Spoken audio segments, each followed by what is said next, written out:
uh, ran la ti ke plan menchali char ko men bala da mendia kone ko la nuori ala shar kon tegen ke diomat ano ala jiran mi jinwet bichara no han adoba dien de roda lwan ka jamo adoba dien de jalone de mo gade lat ke ji dwara adoba dien de gat ke de gorom ka jamo kana to ken la char ka ramwet ano kone ti tilangwena ti gorje no de kon chara gwa an charan bate ko shi kon bin nyam na mi je ban yin nyam na magwa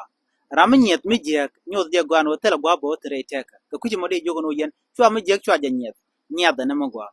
ala mi shali nyet ki nyet ni o jin guru ma lat ka ram mo mi la da mi je ta ma ka biya gor nyot je no jin she nyat du no cha nyet na mi je na mo ba yare ji che bin nang ji ka magwa guru jen ta ma ga jen gwa su me de ne char ko do ba dan de ko no nyam ko jen chwal ke nyet ni nimi gwana jen guri nimi gwana jen katungna de kon kulu jogene na ala kwang chengwana kon chakana ano kwang chengwana kon chakana nanga chenang wana kon kana tap ajen duob danan gwi kon anta ma chingwat ke liu sho kwang ko gwi ke jen o kwang e duor mu jak pelu ko borod rep kap ke jen o jen ba jang ngit du ko ba ma to ko en kwang po na mi shi ma na shiang la ja gwi en o de pala wala chere ka drug jin mi la ma de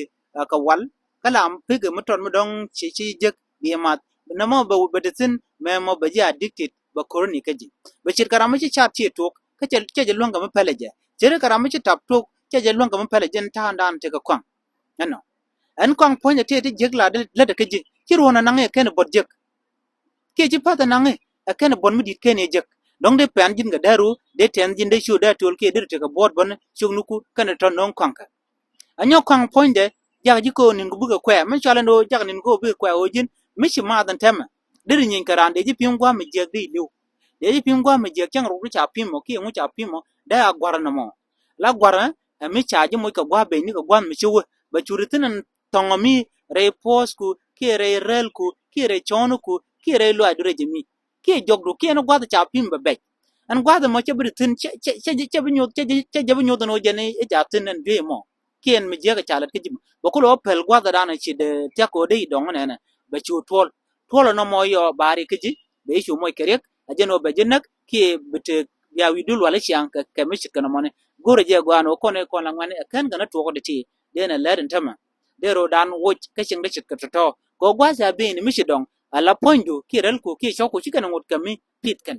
ki to le jin je to bu to lo ngui ki tin jin kerek re lo aj ba chwarik do ngui on gwa da mo chi pit mwana gan matot ko dong de ror yorpin ka de chwade de wo ka me pi da ba bat ka kone ti president je tedi jetel